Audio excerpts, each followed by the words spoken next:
Everyone, नमस्कार दोस्तों। Continue करते हैं दोस्तों अपनी साइकोलॉजी की डिस्कशन को। आज के लेक्चर में दोस्तों हम बात करेंगे इंसान के बिहेवियर को समझने के लिए ना साइकोलॉजिस्ट के ग्रुप ऑफ साइकोलॉजिस्ट के दो पर्सपेक्टिव है। तो एक ग्रुप ऑफ साइकोलॉजिस्ट इंसानों के बिहेवियर को एक अलग तरीके से देखते हैं और दूसरे ग्रुप ऑफ साइकोलॉजिस्ट इंसानों के बिहेवियर को किसी और तरीके से देखते हैं।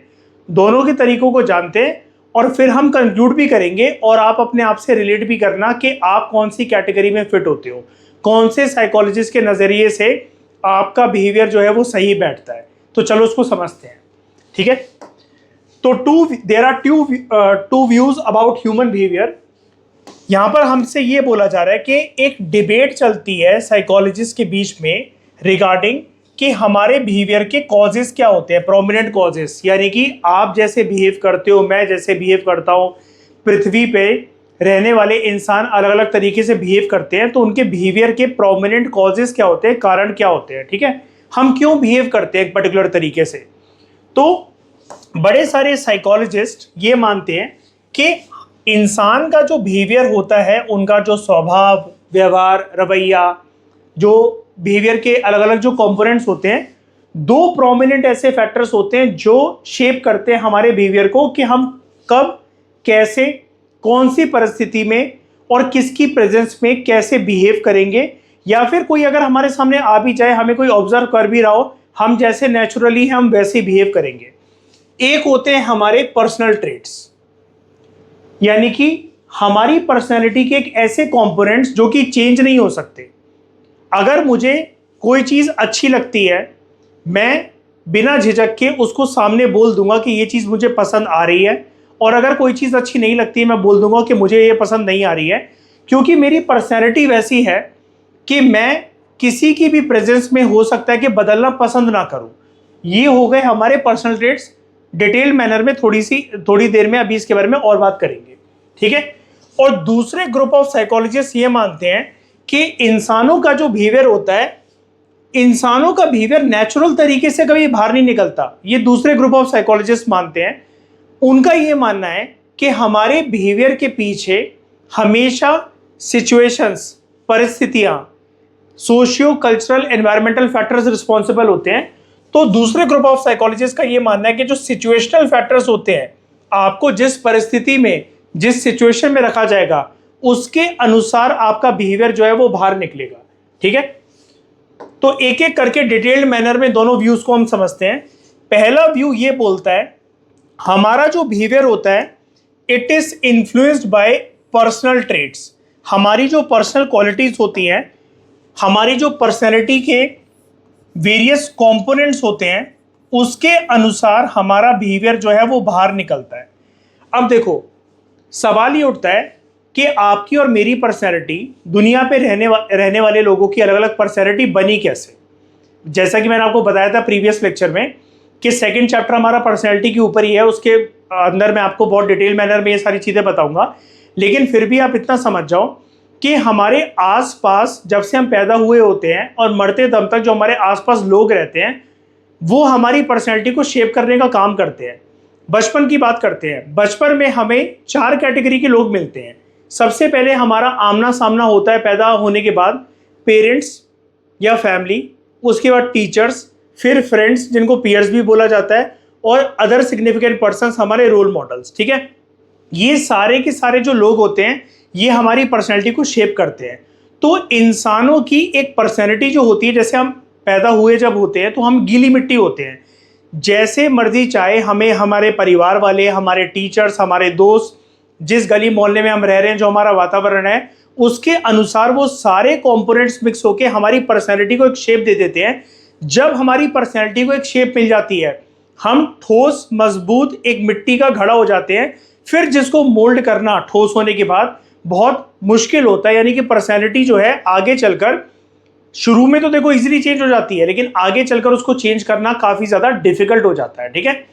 लेकिन जब हमारी एक बारी पर्सनैलिटी बन जाती है, तो हमारी पर्सनैलिटी के कुछ फिक्स कंपोनेंट्स होते हैं। जैसे आपके अंदर बहुत सारी चीजों को लेकर दोस्तों लाइकिंग होगी कि आपको ये चीजें पसंद है, इन चीजों को आप कैसे भी करके एक्सेप्ट नहीं करोगे। आपको अगर किसी की बात बुरी लगती है तो हो सकता है कि आप एकदम बिल्कुल कटाक्ष तरीके से सामने वाले के चेहरे पे बोल दो कि भाई मुझे तेरी ये वाली बात पसंद नहीं आई। और वहीं पर कुछ लोगों की आदत होती है जी हुजूरी करने की, कि उनको किसी की बात पसंद नहीं आई होती है, लेकिन उनको क्योंकि सामने वाले की फीलिंग्स को हर्ट नहीं करना होता है, इसलिए वो बोलना उनसे चेहरे पर, मुंह पर बोलना उनसे पसंद नहीं करते हैं।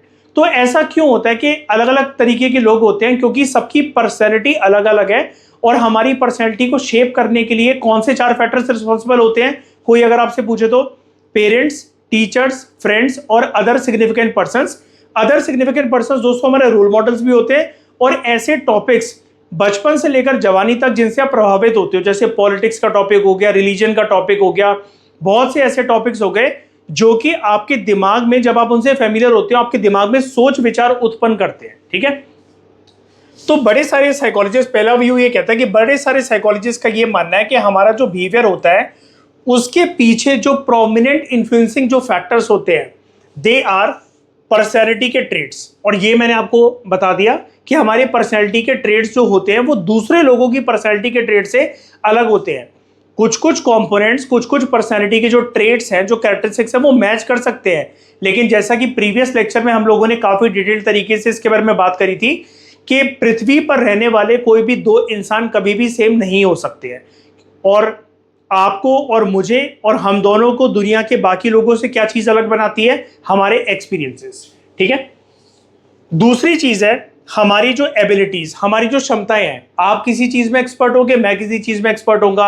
हो सकता है जिस चीज में मैं एक्सपर्ट हूं आप उस चीज में एक्सपर्ट ना हो। आपके अंदर जो एबिलिटी हो सकता है मेरे अंदर उस चीज को काम करने की उतनी एबिलिटी ना हो। ठीक है, टेम्पेरामेंट। टेम्पेरामेंट का दोस्तों ये मतलब होता है basic nature of a person.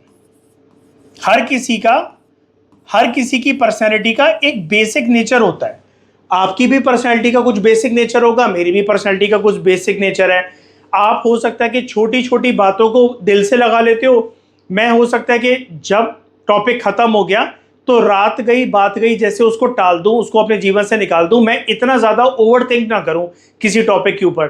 तो ऐसा क्यों होता है कि कुछ लोग बहुत ज्यादा ओवर थिंकर्स होते हैं, छोटी छोटी बातों में वो हर्ट हो जाते हैं, रोने लग जाते हैं, और कुछ लोगों को बिल्कुल फर्क नहीं पड़ता, आप उनको गाली दे लो, मार लो, उनसे कुछ भी कह लो, बेफिक्रे होकर आप उनसे कोई भी बात शेयर कर सकते हो, क्योंकि आपको पता होता है कि ये पर्सन हमारी बातों को माइंड नहीं करेगा। अब ऐसा क्यों होता है? तो वो उसके पीछे रिस्पॉन्सिबल होता है हमारा टेम्पेरामेंट। हर किसी का एक बेसिक नेचर होता है, ठीक है, और हमारी खुद की इंटरनल कैरेक्टरिस्टिक्स। ठीक है, अब जैसे फॉर एग्जांपल यहां पर एक पर्सन है, उसके खुद के वैल्यूज हैं। वैल्यूज कहां से आते हैं? घर परिवार से। जैसे फॉर एग्जांपल मैं आपको बता देता हूं, हम आगे चलकर इसके बारे में बात करेंगे इस चैप्टर में, वैल्यू सिस्टम के बारे में। वैल्यूज बेसिकली अच्छी चीज होती है। हमारे बिहेवियर से या हमसे जो चीज एक्सपेक्ट करी जाती है, हमें समाज के अंदर एक अच्छी छवि, एक अच्छा नजरिया, ताकि हमारी पर्सनैलिटी अच्छी बने, हम अच्छे इंसान बने। वो कंपोनेंट्स जो हमारी पर्सनैलिटी के साथ जुड़े होते हैं, हमें अच्छा बनवाने के लिए समाज की नजरों में उनको हम वैल्यूज कहते हैं। वैल्यूज को हमारे अंदर इनकलकेट करने का काम करता कौन है? तो हमारे अंदर वैल्यूज को इनकलकेट करा जाता है फैमिली के थ्रू। आप यहां पर पेरेंट्स भी बोल सकते हो। जैसे फॉर एग्जांपल कुछ वैल्यूज होती हैं जो हमें हमारे पेरेंट्स सिखाते हैं। बड़ों को प्रणाम करना, बुजुर्ग लोग जब घर पर आए तो पैर छूकर उनका आशीर्वाद लेना, मंदिर में शोर शराबा ना करना, ये सब कुछ अच्छी वैल्यूज होती हैं। अगर आप ये सबको बचपन से फॉलो करोगे तो आपने देखा होगा कि समाज आपकी बड़ी तारीफ भी करता है कि यार उनकी लड़की बड़ी अच्छी है, उनका लड़का बड़ा अच्छा है। बहुत अच्छी अच्छी वैल्यूज घर परिवार वालों ने अपने लड़के और लड़कियों को सिखा रखी है, अपने बच्चों को सिखा रखी है। ठीक है, तो ये मान लेते हैं ये एक पर्सन है जिसके पास कुछ वैल्यूज होंगी, ठीक है, कुछ सोच विचार होंगे, इसके लाइफ में इस पर्सन के कुछ गोल्स होंगे, और इसको अपनी सेल्फ इमेज से बहुत प्यार होगा कि यार मैं कैसा दिख रहा हूं, घर से बाहर जब निकलूंगा तो मैं क्या पहनकर निकलूं, लोग मुझे कैसे नोटिस करेंगे, लड़कियां मुझे कैसे नोटिस करेंगी। ये सारी की सारी जो चीजें हैं ये इस पर्सन की पर्सनैलिटी का पार्ट है। अब जरूरी नहीं है कि जो इस पर्सन के गोल हो वो हमारे भी गोल हो, आपके और मेरे गोल हो। जो चीजों को ये अपनी सेल्फ इमेज लेकर चल रहा है ये पर्सन, जरूरी नहीं कि आपका और मेरा भी वही पर्सपेक्टिव हो हमारी सेल्फ इमेज को मेंटेन करने का। इसके जो वैल्यू सिस्टम हो सकता है कि वो हमारे वैल्यू सिस्टम से अलग हो। हमारे घर परिवार वालों ने हमें कुछ अलग तरीके से तहजीब सिखाई हो, उठने बैठने का तरीका सिखाया हो, बड़ों को प्रणाम करने का तरीका सिखाया हो, इसको कुछ अलग तरीके से सिखाया हो। और इसके जो सोच विचार हैं वो हो सकता है कि बाकी लोगों से मैच ना करते हो। तो ओवरऑल हम कहना क्या चाह रहे हैं कि इस पर्सन की जो ओवरऑल पर्सनैलिटी है वो दूसरे लोगों से अलग हो सकती है। पर्सनैलिटी के कुछ कंपोनेंट्स मैच कर सकते हैं आपसे और मुझसे या दूसरे इंसानों से इस पर्सन के, लेकिन ओवरऑल इसके क्योंकि बिलीफ्स अलग हैं, वैल्यूज अलग हैं, गोल्स अलग हैं, सेल्फ इमेज अलग है, और ये सब कुछ इसके इंटरनली माइंड में चल रहा है। ठीक है, इसने अपने गोल्स माइंड में बना रखे हैं, अपनी सेल्फ इमेज को माइंड में कैरी कर रहा है पर्सन। इसकी वैल्यूज इसे याद रहेंगी जवानी तक के नहीं रहेंगी, जो घर परिवार वालों ने सिखाई थी कोई गारंटी नहीं है इस बात की। और इसके जो सोच विचार हैं यही अच्छे तरीके से जान सकता है ये पर्सन, दुनिया में भले ये कुछ भी अपने आप की छवि जो है वो दिखाता रहे। ठीक है, तो इसके बेसिस पर इसके पर्सनैलिटी ट्रेट्स अलग होंगे, इसके पास कुछ एबिलिटीज होंगी, इसका बेसिक नेचर होगा यानी कि इसका टेम्परामेंट होगा, और इसके इंटरनल कैरेक्टरिस्टिक्स यानी कि ये सारी कैरेक्टरिस्टिक्स अलग होगी। तो ओवरऑल इस पर्सन की पर्सनैलिटी का पैकेज एक बहुत ही डिफरेंट पैकेज होगा एज कंपेयर टू आपकी और मेरी पर्सनैलिटी से। ठीक है, तो अगर हम साइकोलॉजिस्ट के इस पहले व्यू को जाने कि हमारा जो बिहेवियर होता है it is shaped by our personal traits, तो ये चीज हमने जानी कि पर्सनल ट्रेट्स कैसे इन्फ्लुएंस करते हैं हमारे बिहेवियर को। तो इस व्यू के अकॉर्डिंग हमारा जो बिहेवियर होता है वो बाहर कैसे निकलता है, according to what kind of a person someone is, he और शी इज। एक इंसान कैसा है उसका बिहेवियर उसकी पर्सनैलिटी के कंपोनेंट्स के अकॉर्डिंग बाहर निकलता है। इसको इजी वे में हम समझते हैं एक एग्जांपल से। अगर एक पर्सन बहुत एग्रेसिवली बिहेव करता है या करती है तो वो क्यों करते हैं एग्रेसिवली, छोटी छोटी बातों में उनको क्यों गुस्सा आ जाता है, उनका हाथ किसी के भी ऊपर आसानी से क्यों उठ जाता है, क्यों वो किसी को भी थप्पड़ मार देते हैं, एग्रेशन दिखाने लग जाते हैं, अपनी गर्लफ्रेंड की अपनी वाइफ की रिस्पेक्ट ना करते हुए 2 मिनट में कोई भी बात बुरी लग गई और कबीर सिंह वाला नेचर जो है वो बाहर निकल गया। ऐसा क्यों होता है इनके साथ, क्योंकि हो सकता है कि ये पर्सन एग्रेसिवली इसलिए बिहेव कर रहा हो क्योंकि एग्रेशन इसकी पर्सनैलिटी का पार्ट हो। और इसकी पर्सनैलिटी बनी कैसे, इसकी पर्सनैलिटी बनी इस पर्सन की थ्रू हिज एक्सपीरियंसेस। किसी भी पर्सन की, चाहे वो मेल हो फीमेल हो, उसकी पर्सनैलिटी को बनाने के पीछे एक्सपीरियंसेस मैटर करते हैं। और बचपन में हमें एक्सपीरियंस देने का काम 4 कैटेगरीज के लोग करते हैं, जैसा कि मैंने आपको बताया। उनको हम सोशलाइजिंग एजेंट्स कहते हैं। सोशलाइजेशन, या आप इसको ऐसा बोल सकते हो परफेक्ट वर्ड में अगर आपको बताऊं, एजेंट्स ऑफ सोशलाइजेशन, जिसमें 4 कैटेगरीज के लोग आते हैं, पेरेंट्स, टीचर्स, फ्रेंड्स और अदर सिग्निफिकेंट पर्संस, यानी कि हमारे रोल मॉडल्स या ऐसे सोशल टॉपिक्स जिससे हम बचपन से लेकर जवानी तक फेमिलियर होते हैं, जो हमें हमारे आसपास वो टॉपिक्स चलते रहते हैं। वो बातें, राजनीति की बातें, ठीक है, धर्म की बातें, स्पोर्ट्स की बातें, ये हमारे दिमाग में घुसती रहती हैं। और फिर उसका सोच विचार के अकॉर्डिंग हम ये डिसाइड करते हैं कि हमें किसकी तरफ इंक्लाइन होना है, हमारा ओपिनियन क्या होगा, वेदर वी लाइक स्पोर्ट्स, क्या कुछ धर्मों के लोग हमें पसंद आ रहे हैं कि नहीं आ रहे हैं, या फिर किसी एक पॉलिटिशियन को लेकर या पॉलिटिकल पार्टी को लेकर या गवर्नमेंट को लेकर हमारा ओपिनियन क्या है। ठीक है, तो ये है पहला व्यू किसका, साइकोलॉजिस्ट का, कि बिहेवियर जो है it is shaped, it is influenced by personal traits, यानी कि पर्सनैलिटी के ट्रेट्स।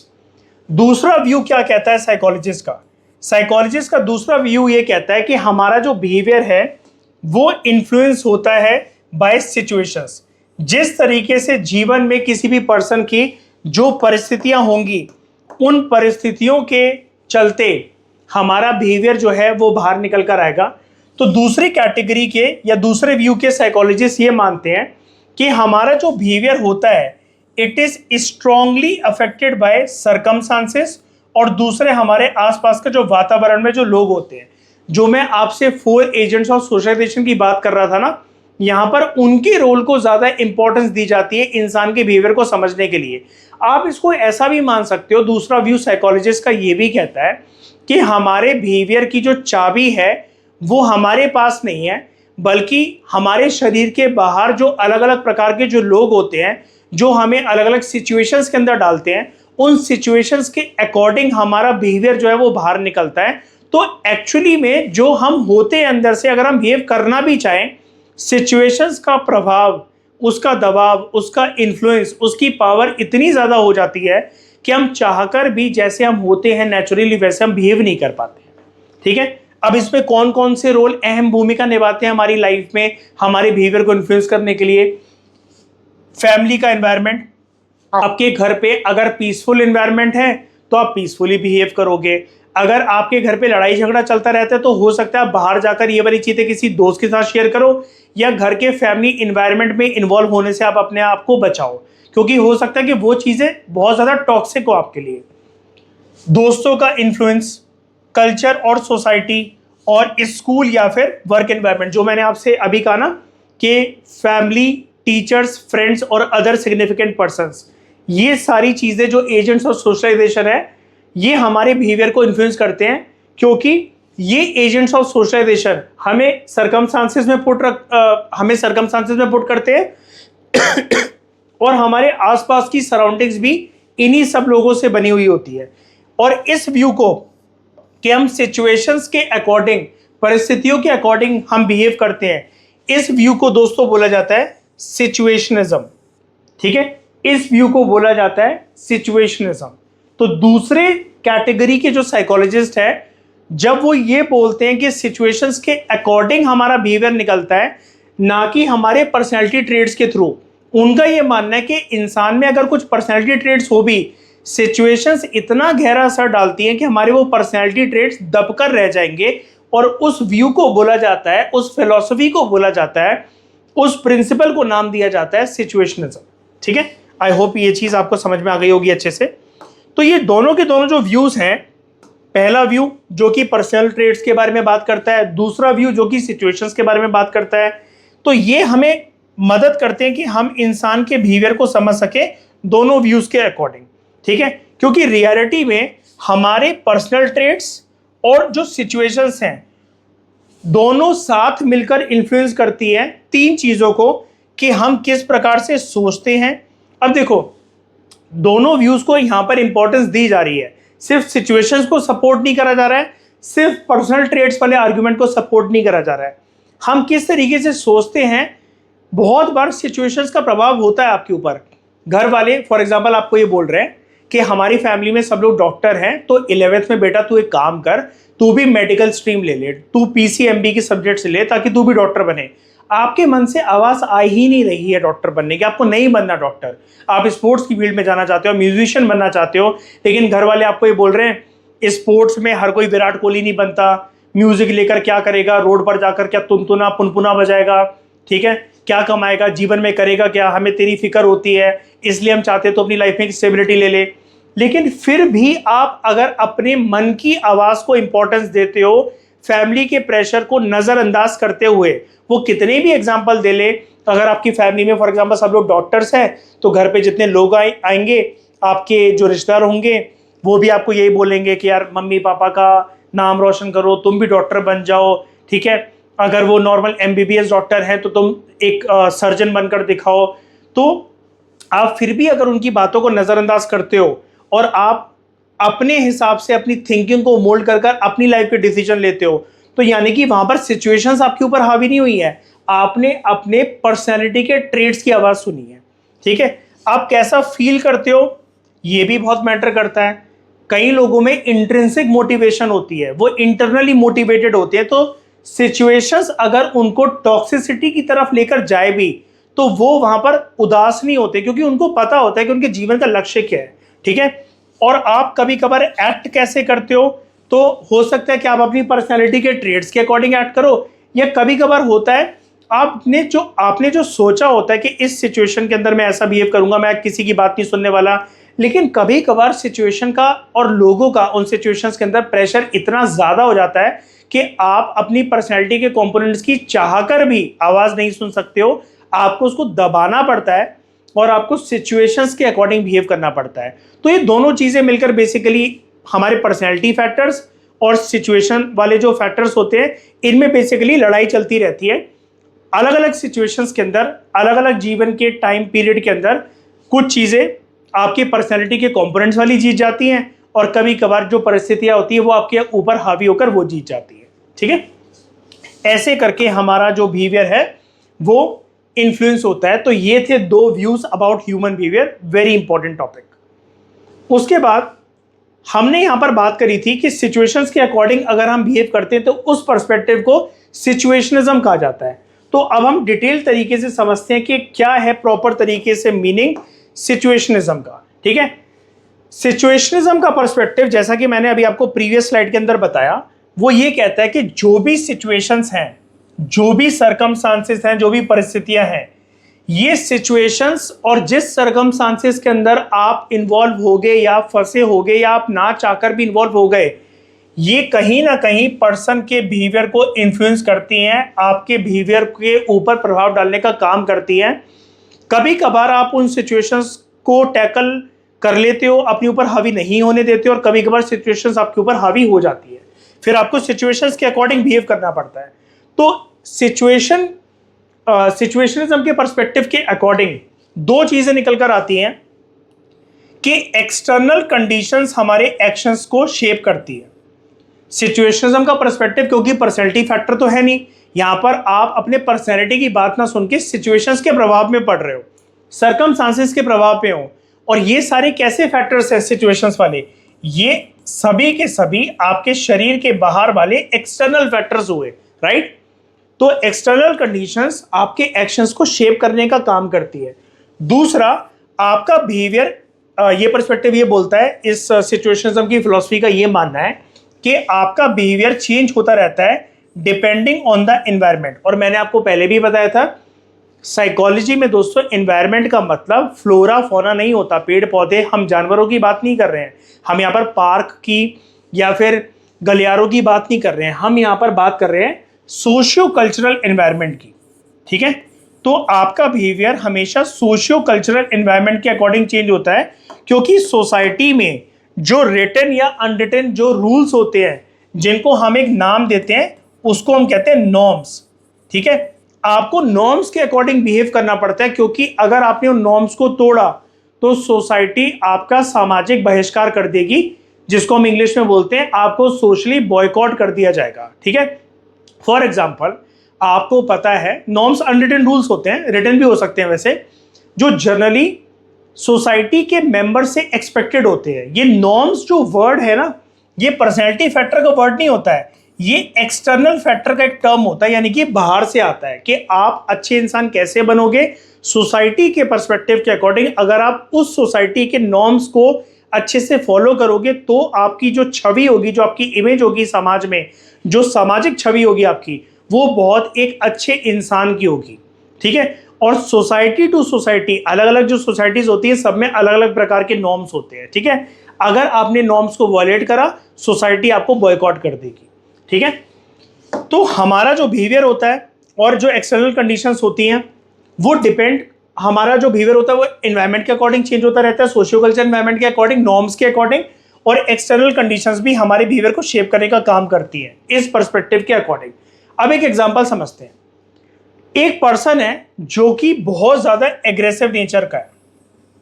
ठीक है, हर किसी को मारता रहता है, गुंडागर्दी करना, सबको डराना धमकाना, ऐसा इसका नेचर है। ठीक है, लेकिन अब पेट पालने के लिए रोटी कमानी पड़ती है, और रोटी कमाने के लिए जॉब करना है। ठीक है, जॉब करना जरूरी है, घर पे पैसे भी तो लाने हैं। गुस्सा करने से, हर किसी के ऊपर चिड़चिड़ाने से, हर किसी की आवाज को दबाने से पेट थोड़ी ना बढ़ जाएगा। जीवन में ऐसे इंसान को भी तो लगता होगा, चाहे भले ही किसमें कितना भी गुस्सा भर रखा हो, कि मुझे कल को कुछ बनना है। अब जब ये ऑफिस जाता है ऐसा इंसान, तो बॉस के सामने कुत्ता बन के खड़ा हुआ है, यहां पर दूसरों को कुत्ता बना रहा है और ऑफिस में बॉस के सामने खुद कुत्ता बना हुआ है। ठीक है, तो यहां पर इंसान हो सकता है बॉस के सामने और ऑफिस में सबमिसिव तरीके से बिहेव करे, क्योंकि जो गुस्सा ये सड़क पर गली के लोगों लड़कों के ऊपर दिखा रहा है, बॉस के ऊपर अगर इसने हाथ उठा दिया, जोर की चिल्ला दिया, बॉस इसकी नौकरी खा जाएगा। और इसके जो कंपनीज में, जैसे फॉर एग्जांपल मान लो कि एक जो सीवी होती है, उसमें इसका एक रिकॉर्ड आ जाएगा कि पुरानी कंपनी से बदतमीजी वाले बिहेवियर के मारे निकाला गया था। ठीक है, इसको कहीं जॉब नहीं मिलेगी। तो यहां पर इसका मन तो बहुत कर रहा है कि जब ये ऐसे करके बातें सुन रहा है, मन के अंदर कबीर सिंह वाली इसकी टोन तो बड़ी चल रही है कि भाई तू अगर मेरा बॉस ना होता ना, मैंने तेरे को ऐसा एक्सपीरियंस दे देना होता ना, अगर तू मेरी गली में घूम रहा हुआ लड़का होता, कि मैं तेरे को बता देता। लेकिन यहां पर ये सेल्फ टॉक ही कर सकता है, यही इसकी औकात है इतनी, क्योंकि यहां पर बात आ गई रोटी कमाने की। तो ये बॉस के सामने ऐसी बदतमीजी से बिहेव नहीं कर सकता है। तो आपने देखा हुआ क्या, यहां पर सिचुएशन अलग थी और सिचुएशन जैसी ही चेंज हो गई, बात अपने सैलरी के ऊपर और रोटी के ऊपर आ गई, तो यहां पर पर्सन जो है अभी तक उसका बिहेवियर ऐसा था और अब वो झुककर ऐसा सा हो गया। ठीक है, तो अब ऐसा क्यों कर रहा है पर्सन बिहेव, क्योंकि यहां पर जो सिचुएशन है, अलग अलग सिचुएशन की जो डिमांड है वो अलग अलग तरीके से निकल कर आई है इस पर्सन के बिहेवियर के रूप में। सिचुएशन यहां पर इसके अनुकूल थी, तो ये अपनी पर्सनैलिटी में जो एग्रेशन वाला बिहेवियर था उसको शो कर पा रहा था। सिचुएशन की डिमांड अलग हो गई, तो ये चाहकर भी जो एग्रेसिव पर्सनैलिटी वाला ये जो पर्सन था, इसका जो फैक्टर था, ये उजागर नहीं हो पा रहा, इसका एग्रेशन वो दबकर रह जा रहा है। तो एक चीज इस एग्जांपल से हमें समझ में आती है कि दोस्तों बहुत बार ऐसा होता है, अभी हम जो बात कर रहे थे ना कि साइकोलॉजिस्ट की दो पर्सपेक्टिव है कि पर्सनैलिटी फैक्टर्स या तो आपके बिहेवियर को शेप करते हैं या सिचुएशंस आपके बिहेवियर को शेप करती है। लेकिन यहां पर आप देख रहे होगे पर्सनैलिटी फैक्टर्स का कैसा है, एग्रेसिव। सिचुएशन लेकिन कैसी है कि उसने उसके एग्रेशन को सबमिसिव बिहेवियर के अंदर बनाती है, जी हुजूरी कर रहा है अभी। तो आप इससे ये चीज कंक्लूड कर सकते हो, बहुत बार ऐसा होता है कि सिचुएशंस का प्रभाव ज्यादा गहरा हो जाता है और वो हमारे पर्सनैलिटी के ट्रेड्स को दबा देता है। तो सिचुएशंस जो है वो 99% टाइम्स विन विन सिचुएशंस के अंदर होती हैं। सिचुएशंस का जो असर होता है वो विन विन सिचुएशंस के अंदर होता है 99% टाइम्स, और वो पर्सनैलिटी के ट्रेड्स को दबा देता है। ठीक है, तो यहां पर सिचुएशन की डिमांड अलग है तो पर्सन का बिहेवियर अलग हो गया। ठीक है, ये एग्जांपल हमें ये शो करता है कि बिहेवियर जो है it is not always determined by personality alone. जैसा कि मैंने आपको बताया, इंसान की पर्सनैलिटी जैसे मर्जी हो, हर इंसान अपने आप को शेर समझता है, अपने आप को शहंशाह, अपने आप को बादशाह समझता है, लेकिन सिचुएशंस के अकॉर्डिंग इंसान जो है वो बदल जाता है। आपने मूवीज में देखा होगा, कोई बहुत गुंडागर्दी करने वाला जो पर्सन है या फिर उसको दूसरों से बात करने की तमीज नहीं है, और जीवन में उसकी एक लड़की आई और उसने पूरी तरीके से उसको परिवर्तित करके रख दिया, फिर उसके लिए वो किसी भी बिहेवियर को और कितना भी अच्छा इंसान बनने के लिए उसको जो कीमत चुकानी पड़े वो करने को वो तैयार है। ठीक है, तो हमारी लाइफ में ना जैसे तराजू होता है ना सब्जी को बैलेंस करने के लिए, जो वजन को बैलेंस करने के लिए, हमारी लाइफ में भी ऐसे दो चीजों का तराजू होता है। ये तराजू हमारे बिहेवियर का तराजू है। एक साइड पर है हमारी पर्सनैलिटी के फैक्टर्स और दूसरी साइड पर है परिस्थितियां यानी कि सिचुएशंस। ज्यादातर जैसा कि मैंने आपको बताया 99% केसेस में सिचुएशंस जो है उनके अकॉर्डिंग आपका बिहेवियर निकलेगा, ये सिचुएशंस जीत जाती हैं, और पर्सनैलिटी फैक्टर्स कभी कभार ही निकल पाते हैं। अगर सिचुएशन के सामने उसको कंपेयर करा जाए तो सिचुएशंस जीत जाती है। तो जो हमारे आसपास जो सर्कमस्टांसेस होते हैं वो बहुत ज्यादा मैटर करते हैं कि हम किस तरीके से बिहेव करेंगे। फॉर एग्जांपल, इनमें से कुछ लोग हो, ये यहाँ पर फ्रेंड्स ग्रुप खड़ा हुआ है कॉलेज का, तो यहाँ पर इनमें से कुछ लोग हो, वो हो सकता है कि अपने घर पर अपनी मम्मी से पापा से बड़ी बदतमीजी से बात करते हो, लेकिन दोस्तों के सामने अपनी ऐसी छवि बना रखी कि नहीं भाई मुझसे अच्छा तो पर्सन कोई है ही नहीं इस पृथ्वी पर। हो सकता है कि इस ग्रीन टी शर्ट वाले पर्सन को इस येलो टी शर्ट वाली लड़की से प्यार हो, तो वो अपना असली बिहेवियर जैसे वो घर पर बात करता है वो उसको वैसा ना दिखाना चाहे, क्योंकि उसको इंप्रेस करने के लिए वो सिचुएशन के अकॉर्डिंग अपने रियल पर्सनैलिटी को मॉडिफाई करने को तैयार है उसका दिमाग। ठीक है, तो सिचुएशनिज्म हमें बेसिकली ये बताता है, ये वाला जो पर्सपेक्टिव है, कि अगर हमें बिहेवियर को समझना है, इंसान के बिहेवियर को अगर हमें समझना है, तो हमें इंडिविजुअल को भी समझना पड़ेगा, यानी कि इंडिविजुअल के पर्सनैलिटी फैक्टर्स को भी समझना पड़ेगा, और सिचुएशंस का, सर्कमस्टांसेस का क्या असर होता है इसको भी समझना पड़ेगा। ठीक है, ये चीज भी आपको अच्छे से समझ में आ गई होगी। कुछ रह तो नहीं गया यहाँ पर? नहीं, सारी चीज हमने कवर कर ली है। अब बात करते हैं दोस्तों हम सिचुएशनिस्ट पर्सपेक्टिव की। एनसीईआरटी में सिचुएशनिज्म वगैरह जो गिवन है वो तो मैंने आपको समझा दिया। एक टर्म गिवन है सिचुएशनिज्म की डेफिनेशन के बाद, सिचुएशनिस्ट पर्सपेक्टिव, यानी कि वो साइकोलॉजिस्ट, वो ग्रुप ऑफ साइकोलॉजिस्ट जो कि ज्यादा इंपॉर्टेंस देते हैं सिचुएशंस के अकॉर्डिंग, सिचुएशंस की वजह से निकलने वाले बिहेवियर को रेदर देन पर्सनैलिटी फैक्टर्स को। तो सिचुएशंस पर्सपेक्टिव क्या बोलता है? इस पर्सपेक्टिव के अकॉर्डिंग, साइकोलॉजिस्ट के इस व्यू के अकॉर्डिंग, कि जो सिचुएशंस का जो इन्फ्लुएंस होता है, सिचुएशंस का जो प्रभाव होता है, वो बहुत ज़्यादा पावरफुल होता है कि कभी कभार इंडिविजुअल्स जो होते हैं जिनके अलग अलग पर्सनैलिटी ट्रेट्स होते हैं, वो ऑलमोस्ट सेम वे में बिहेव करते हैं। ये वाली डेफिनेशन जो है ना, मतलब ये वाली जो लाइन है, ये आपकी एनसीईआरटी में लिखी हुई है। अभी इसका इजी मीनिंग भी मैंने यहाँ पर लिख दिया है।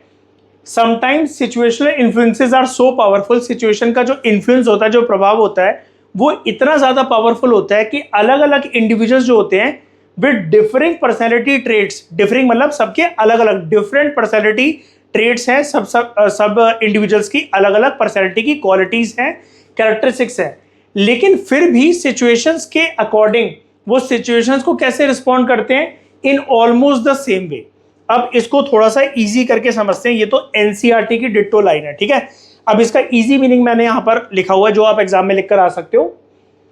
इसका मतलब ये है कि कभी कभार सिचुएशंस जो होती हैं वो इतनी ज़्यादा इन्फ्लुएंशियल हो जाती है कि अगर हम देखें सोसाइटी में जो अलग अलग प्रकार के जो लोग होते हैं, जिनकी अलग अलग प्रकार की पर्सनैलिटीज़ होती हैं, अलग अलग प्रकार के पर्सनैलिटी के क्वालिटीज़, कैरेक्टरिस्टिक्स, ट्रेट्स होते हैं, वो सारे के सारे लोग सेम तरीके से कभी कभार बिहेव करने लग जाते हैं एक पर्टिकुलर सिचुएशन में अगर किसी को डाला जाए, ठीक है। फॉर एग्जाम्पल, या एक पर्टिकुलर सोसाइटी की सेटिंग में 50 लोग बैठे हुए हैं, 50 लोगों की पर्सनैलिटी के कंपोनेंट्स अलग, लेकिन क्योंकि 50 के 50 लोग एक कॉमन सिचुएशन के अंदर बैठे हुए हैं, तो सिचुएशन का जो प्रभाव होगा, जो इन्फ्लुएंस होगा, वो उनके ऊपर ऐसा निकल कर आएगा कि वो 50 के 50 लोग अपनी इंडिविजुअल पर्सनैलिटी के कंपोनेंट्स को भूल जाएंगे और सिचुएशंस के अकॉर्डिंग वो सिचुएशन प्रेशर इतना बनाएगी, वो सर्कमस्टांस इतना ज़्यादा दबाव डालेगा उनके ऊपर कि सब लोग कॉमन तरीके से बिहेव करने लग जाएंगे, ठीक है। अब यहाँ पर इसके एग्जाम्पल को समझते हैं। 2 एग्जाम्पल मैंने यहाँ पर लिखे हुए हैं कि ड्यूरिंग नेचुरल डिजास्टर, कि कहीं पर मान लो कि किसी जगह पर एक प्राकृतिक आपदा आ गई, may not God do so, भगवान ऐसा ना करे, ज़्यादातर लोग क्या करेंगे? अपने आप को, आप कॉमन बिहेवियर उनका क्या देखोगे? सिचुएशन है नेचुरल डिजास्टर, सबका कॉमन बिहेवियर क्या है, क्या निकल कर आएगा? जबकि वो लोग एक दूसरे को जानते भी नहीं, लेकिन एक जैसा बिहेव करेंगे। सबकी पर्सनैलिटी के कंपोनेंट्स भी अलग अलग है, फिर भी वो एक जैसा बिहेव करेंगे। सब लोग अपने और अपने परिवार वालों को, जान पहचान के लोगों को बचाने की कोशिश करेंगे और दूसरे लोगों की मदद करेंगे। ये आपको ऑब्वियस तरीके से मेजॉरिटी ऑफ द लोग के अंदर ये वाला कॉमन बिहेवियर नजर आएगा, जबकि कॉमन पर्सनैलिटी है नहीं उनकी, सबकी पर्सनैलिटी अलग अलग होती है। पृथ्वी पे किसी भी 2 इंडिविजुअल की पर्सनैलिटी कभी सेम होती नहीं है, लेकिन यहाँ पर सब लोग कॉमन तरीके से बिहेव कैसे कर रहे हैं? क्योंकि सिचुएशन का असर, सिचुएशन का प्रभाव बहुत गहरा है उनकी पर्सनैलिटी के ऊपर, ठीक है। पर्सनैलिटी के इंडिविजुअल ट्रेट्स दब गए क्योंकि क्या हावी हो गई उनके ऊपर? सिचुएशन हावी हो गई। दूसरा एग्जाम्पल, एग्जामिनेशन के टाइम पर भिन्न भिन्न प्रकार के स्टूडेंट्स हैं जो एग्जाम दे रहे हैं एक एग्जामिनेशन हॉल में बैठ के, जैसे आपके क्लासरूम में है, अलग अलग प्रकार के लोग होते हैं, सबकी अलग अलग पर्सनैलिटी है, लेकिन बहुत सारे स्टूडेंट्स जो हैं वो कॉमन तरीके से बिहेव करेंगे इन एंग्शियस मैनर। सबको एंग्जाइटी फील हो रही होगी, ठीक है, भले ही उनकी पर्सनैलिटी एक दूसरे से डिफर करती हो, ठीक है। तो ये दोनों एग्जाम्पल्स हमें ये बताते हैं कि जो सिचुएशंस होती हैं, सिचुएशंस का प्रभाव बहुत गहरा होता है एज कंपेयर टू इंडिविजुअल के पर्सनैलिटी ट्रेट्स, ठीक है। तो यहां पर ये बोला जाता है कि सिचुएशनल फैक्टर्स जो हैं they can sometimes override personality traits. जैसा कि मैंने आपको बता रहा था, सिचुएशंस का प्रभाव कभी कभार इतना गहरा होता है कि 99% टाइम्स आप हो सकता है कि सिचुएशंस की वजह से, उसके प्रेशर की वजह से ही बिहेव करो और आप अपने इंडिविजुअल ट्रेट्स को भूल जाओ, इंडिविजुअल क्वालिटीज को, कैरेक्टरिस्टिक्स को भूल जाओ। तो सिचुएशंस पर्सपेक्टिव का ये मानना है कि इंसानों का जो व्यवहार निकल कर आता है वो एक्सटर्नल फैक्टर के दबाव के चलते निकल कर आता है। एक्सटर्नल फैक्टर कौन कौन से? हमारे सोशियो कल्चर एनवायरनमेंट, हमारी सोशल सराउंडिंग, हमारा कल्चर और कुछ ऐसे घटनाक्रम जो इवेंट्स और सर्कमस्टांसेस हमारी लाइफ में होते हैं।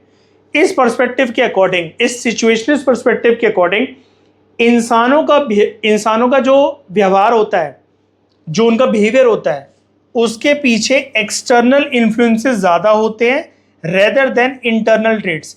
अंदर के पर्सनैलिटी के ट्रेड्स हावी होने की कोशिश भी करेंगे, सिचुएशंस के सामने उनकी कोई औकात नहीं बचती है मेजॉरिटी ऑफ द टाइम्स। ठीक है, उसके बाद तो ये जैसे एक्सटर्नल फैक्टर्स हैं, इनका प्रभाव जैसे socio culture environment, social surroundings, culture, event, circumstances, इनका प्रभाव लोगों के ऊपर ज़्यादा पड़ता है एज कंपेयर टू इन लोगों की खुद की जो पर्सनैलिटी है, जो टेम्परामेंट है, जो एबिलिटीज़ है, सिचुएशन के सामने ये फीकी पड़ जाती है। ठीक है, तो सिंपल वर्ड्स में अगर हम इसको समझें, what happens around us can strongly affect how we behave. हमारे आसपास क्या चलता है, हमारे आसपास क्या परिस्थिति बन रही है, वो बहुत ज़्यादा हमारे बिहेवियर को इन्फ्लुएंस करती है। और दूसरी चीज़, एनवायरनमेंट और सर्कमस्टांसेस का एक मेजर रोल होता है हमारे एक्शंस को शेप करने के लिए। आप कुछ चीज़ कभी कभार नहीं भी करना चाह रहे हो, आप सिचुएशंस के दबाव के चलते कर देते हो। बहुत बार आपने क्लासरूम में ऑब्जर्व करा होगा बचपन से लेकर अभी तक कि टीचर ने कोई सवाल पूछा, अब टीचर ये कहती है कितने लोग इस पर एग्री करते हैं, अपने अपने हाथ उठाओ। अब आप उस पर एग्री नहीं कर रहे थे, ठीक है, तो आपने अपना हाथ नहीं उठाया उस टाइम पर, लेकिन आपने देखा कि क्लास में 40 बच्चे और 39 का हाथ जो है पूरा का पूरा अपने इधर उधर सर घुमाया, आपने देखा है सब लोग हाथ उठा रहे हैं, ना चाहते हुए भी आपने अपने ओपिनियन को शिफ्ट कर लिया और आपका हाथ भी ऐसे ऐसे होते होते उड़ जाता है। और टीचर फिर ये बोलती है कि पहले तुम सही बोल रहे थे लेकिन तुमने इनके प्रेशर के चलते हाथ उठा दिया, तो अब सबका आंसर गलत है। ठीक है, तो बहुत बार आपने ये वाली चीज़ क्लासरूम में कभी ना कभी फील करी होगी। अब ऐसा क्यों हुआ? क्योंकि सिचुएशंस का, सर्कमस्टांसेस का प्रभाव ज़्यादा था। आप अपनी इंडिविजुअल पर्सनैलिटी के कंपोनेंट को, जो आपका बिलीव था, जो आपका ओपिनियन निकल कर आया था, टीचर के कुछ समझाने के बाद उनका कोई क्वेश्चन आया, ठीक है, और उन्होंने हाथ रेस करने को बोला, और आपको लगा कि यार ये थोड़ा सा ट्रिकी पार्ट है, ठीक है, ये आंसर इसका नहीं होना चाहिए, लेकिन आपने देखा कि यार 99% लोगों का हाथ उठा हुआ है, मेरा नहीं उठा हुआ है, तो आपने भी उठा लिया। ठीक है, तो इन शॉर्ट हमारे जो पर्सनैलिटी के ट्रेड्स होते हैं वो मैटर तो करते हैं। अब ऐसा नहीं कि हमारी पर्सनैलिटी के ट्रेड्स बेकार होते हैं, हमेशा सिचुएशंस ही हमारे ऊपर हावी होंगी। मैंने अभी आपको बताया बहुत बार लाइफ में ऐसे भी मोड़ आते हैं हमारे जीवन में कि जब हम अपनी अंदरूनी आवाज़ को सुनते हैं और पर्सनैलिटी ट्रेड्स को ज़्यादा इंपॉर्टेंस देते हैं हम लोग, और सिचुएशंस के दबाव को, उसके प्रेशर को हम साइडलाइन कर देते हैं, या फिर हमें हमारा गोल बहुत क्रिस्टल क्लियर मैनर में दिख रहा होता है और उस गोल को हम ज़्यादा इंपॉर्टेंस देते हैं, हमें अपने ऊपर आत्मविश्वास होता है और हम दूसरों के प्रेशर को नहीं बेसिकली इतनी इंपॉर्टेंस देते हैं, चाहे फिर वो माँ बाप हो, टीचर्स हो, कोई भी लोग हमें कुछ भी समझाते हैं। ठीक है, तो ऐसा नहीं है कि हमारे पर्सनैलिटी के ट्रेड्स मैटर नहीं करते हैं, लेकिन सिचुएशंस हमेशा, ये कंक्लूजन है इस टॉपिक की दोस्तों, सिचुएशन जो है वो हमेशा ज़्यादा पावरफुल होती है ये डिटरमाइन करने के लिए हम कैसे सोचेंगे, कैसे फील करेंगे और कैसे बिहेव करेंगे। ठीक है, ये वाली चीज़ आपको समझ में आ गई होगी। अब यहाँ पर अभी तक 2-3 लेक्चर से अभी तक जो भी हमने अपनी डिस्कशन करी है, कुछ इंपॉर्टेंट टर्म्स हैं जो आपको पता होने चाहिए। मैं बीच बीच में उसको बोलते रहा हूँ, लेकिन आपको इंग्लिश में उसकी प्रॉपर डेफिनेशन, उसका मतलब पता होना चाहिए। तो मैंने वो सारी की सारी इंपॉर्टेंट टर्म्स यहाँ पर लिख दी है। ठीक है, अभी तक जितने हमारे लेक्चर हुए उतनी टर्म्स है, पूरे चैप्टर की टर्म्स नहीं है, धीरे धीरे करके मैं आपको टर्म्स जो है बीच बीच में देता रहूँगा। ठीक है, तो अभी तक हमने समझा है इंडिविजुअल डिफरेंस को सबसे पहले तो। ठीक है, जस्ट अ मिनट। अभी तक हमने समझा है सबसे पहले इंडिविजुअल डिफरेंस को। इंडिविजुअल डिफरेंसेस क्या है? ये वेरिएशंस हैं। वेरिएशन मतलब आप अलग मुझसे, मैं अलग आपसे, हम दोनों अलग सब लोगों से। तो ये वेरिएशंस हैं लोगों के, एक तो बिहेवियर में और लोगों के कैरेक्टरिस्टिक्स में। ठीक है, ये वेरिएशंस है। दूसरा है इंटेलिजेंस। अब आप इंटेलिजेंस को कैसे बोलोगे? क्या जो पर्सन मार्क्स ज़्यादा लाता है, जिसके एग्जाम में बहुत अच्छे मार्क्स आते हैं, बहुत अच्छे रिजल्ट आते हैं, आप उसको इंटेलिजेंट पर्सन बोलोगे? नहीं। इंटेलिजेंस एक पैकेज होता है बहुत सारी चीज़ों का, बहुत सारी चीज़ों से मिलाकर बनती है हमारी इंटेलिजेंस। इंटेलिजेंस हमारी एक क्षमता है, हमारी एक एबिलिटी है किसी चीज़ को समझने की, हम किसी चीज़ को अंडरस्टैंड कर सकें, कुछ चीज़ों को लर्न कर सके। हम यहाँ पर किताब की लर्निंग की बात नहीं हो रही है, साइकिल, गाड़ी को चलाना, लाइफ की जो लर्निंग है वो भी यहाँ पर लर्निंग का पार्ट है। ठीक है, आपके अंदर से रीजनिंग होनी चाहिए, रीजनिंग की एबिलिटी होनी चाहिए आपके अंदर, सिचुएशंस के अकॉर्डिंग अपने आप को ढाल लेना, अडेप्ट कर लेना, और प्रॉब्लम सॉल्विंग एबिलिटी। अब यहाँ पर कुछ मैथ्स की प्रॉब्लम्स या फिर एग्जाम की प्रॉब्लम की बात नहीं हो रही है, रियल लाइफ के अंदर आपका प्रेजेंस ऑफ माइंड किस प्रकार से काम करता है प्रॉब्लम्स को सॉल्व करने के लिए, ये सारी चीजों को अगर आप मिला दो, understanding, learning, reasoning, adapting and solving problems, और ये जो एबिलिटी है जिसमें सारे के सारे जो पिलर्स हैं वो मौजूद है, ये मिलकर बनाते हैं आपकी इंटेलिजेंस को। आगे चलकर हम सीखेंगे इंटेलिजेंस को डिटेल मैनर में बात करेंगे। 75% चैप्टर इंटेलिजेंस और उसकी थ्योरीज के ऊपर ही है, ठीक है। फिर एक टर्म है वेरिएबिलिटी। वेरिएबिलिटी मतलब वेरिएशंस, नेचुरल डिफरेंसेस, कुदरती रूप से जो डिफरेंसेस इंडिविजुअल्स के अंदर आते हैं और जो होते हैं उसको हम वेरिएबिलिटी कहते हैं, जिसको हम पर्सनैलिटी फैक्टर्स के डिफरेंसेस भी कह सकते हैं। और हमारी पर्सनैलिटी फैक्टर के डिफरेंसेस दो भागों में डिवाइडेड हैं, एक है फिजिकल कंपोनेंट और दूसरा है साइकोलॉजिकल कंपोनेंट। फिर एक वर्ड आया था ट्रेड। ट्रेड कुछ नहीं होता है, सिंपली एक इंसान की कोई कैरेक्टरिस्टिक या उस पर्सन के अंदर किसी चीज की कोई क्वालिटी। फिर एक टर्म है डिस्टिंक्टिवनेस, यूनिक क्वालिटीज जो हर पर्सन की डिफरेंट होती है और जो आपको पूरी दुनिया के लोगों से डिफरेंट बनाती है। मेरी वो क्वालिटीज जो मुझे पूरी दुनिया के अलग अलग लोगों से डिफरेंट बनाती है कि यार मेरी एक आइडेंटिटी है, मेरे अंदर कुछ क्वालिटीज हैं जो दूसरे लोगों के पास नहीं है, दूसरे लोगों के पास होगी वो मेरे पास नहीं है। तो डिफरेंट ऐसी क्वालिटीज, यूनिक क्वालिटीज जो मुझे दूसरे लोगों से अलग बनाए, उसको हम कहते हैं डिस्टिंक्टिवनेस। फिर अभी मैंने आपको आज के लेक्चर में बताया सिचुएशनिज्म। ये एक ऐसा व्यू है साइकोलॉजिस्ट का जिसका ये मानना है कि हमारा जो बिहेवियर होता है उसके पीछे इन्फ्लुएंस होता है, प्रभाव होता है सिचुएशंस का और एक्सटर्नल सर्कमस्टांसेस का, जिसके ऊपर बहुत बार हमारा कंट्रोल नहीं होता है और वो हमारे ऊपर हावी भी हो सकते हैं। और अभी तक जो हमने टर्म जानी है, लास्ट टर्म उसमें रह गई है साइकोलॉजिकल एट्रीब्यूट्स। ये वो कैरेक्टरिस्टिक्स हैं जो इंडिविजुअल्स के साथ जुड़े होते हैं, जैसे इंटेलिजेंस, हमारी पर्सनैलिटी, एप्टीट्यूड, इंटरेस्ट और आपकी एबिलिटीज, ठीक है। तो इन टर्म्स को समझना इसलिए इंपॉर्टेंट है ताकि हम अपने आप को समझ सके और दूसरे लोगों को समझ सके। और भी टर्म्स को हम समझेंगे तो हमें ये पता लगेगा कि राइट जगह पर कौन सी राइट टर्म्स हमें यूज करनी है आंसर को लिखते हुए, ठीक है। क्योंकि देखो साइकोलॉजी एक ऐसा सब्जेक्ट होता है कि कहानियां तो हमें समझ में आ जाती है, क्योंकि ये सब्जेक्ट कोई रट्टा मारने वाला सब्जेक्ट नहीं है। ये सारी चीजें जो भी एग्जाम्पल्स हम डिस्कस कर रहे हैं कहीं ना कहीं आपने अपनी लाइफ में फेस करा हुआ है, ये सब कुछ फील करा हुआ है। तो कुछ भी कुछ नया नहीं होता साइकोलॉजी के अंदर। बस ये जो भाषा होती है ये थोड़ी सी एक अपग्रेडेड इंग्लिश वाली टर्मिनोलॉजी से बनी होती है कि आपको थोड़ी सी इंग्लिश जो है वो अपग्रेडेड टर्म्स में लिखनी है कि एग्जामिनर को वो चीज़ समझ में आ जाए, ठीक है। तो धीरे धीरे करके हम सारी चीज़ों को डिकोड करेंगे। इस डिस्कशन में दोस्तों फिलहाल इतना ही। Thank you very much for discussion.